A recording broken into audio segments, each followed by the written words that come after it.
Hello everyone, welcome back. So in today's quick video, I'm going to show you exactly how to change currency on Trading 212 in 2026. So first of all, you need to simply launch your Trading 212 application and then log in into your account. Then you need to tap on these three lines in the bottom right hand corner of the screen. Now over here, you just have to scroll down and then tap on the option of settings. Now inside the settings, you are going to see the fourth option of currency options. So you need to simply tap on it. Now over here you are going to see the primary currency, and in the default setting there is primary currency. So in order to change it, you need to verify your identity first. When you do so, this particular option is going to be enabled.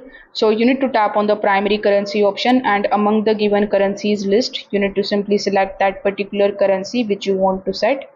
This way you will be able to change the currency in Trading 212. If this video helped you out, consider subscribing to the channel and liking the video. Thanks for watching.